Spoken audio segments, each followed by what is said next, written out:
Da farko misali za ka ga kamar wani zai kira ka haka, ka ce mai ina ya samu number ka, ya ce maka a group ya samu number ka.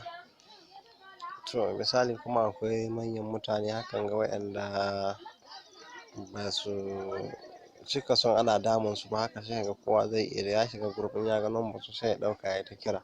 To idan baka son ya zama ana ganin number ka a cikin group, ya zama ba kowa zai iya samun number ka ba a cikin group, to yanda za ka yi shine sai ka zo, amma kafin nan wanda bai danna mana subscribe ba, da Allah ya danna mana subscribe, domin wannan shi zai ba mu ƙwarin gwiwa kuma za ku samu duk sabbin bidiyoyin da za mu sakowa insha Allah.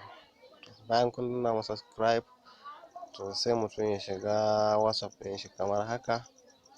Bayan ka shiga sai ka zo nan sama inda aka rubuta inda ɗigo-ɗigon nan guda uku suke, sai ka danna. Bayan nan sai ka zo settings na ƙasa.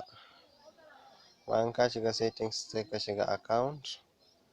Bayan ka shiga account za ka ga na farkon nan privacy, sai ka shige shi. Za ka ga ga sunan last seen, profile photo, about, status, mai da mai. Sai ka zo nan wajen about ka shiga. Bayan ka shiga za ka ga shi nan everyone, nan my contacts, nan yana nan kowa zai iya ganin number ka, ko cikin group ko cikin komai da komai. In yana my contacts to sai wanda yake da number ka shi kaɗai zai iya gani. Sai nobody, shi kuma ba wanda zai iya, kowa da ka bai number ka kenan kwata-kwata ba wanda zai iya gani.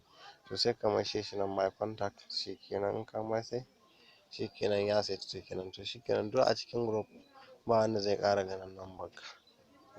In bidiyon nan ya birge ku, ku danna mana like, sannan kuma ku danna subscribe. Mun gode.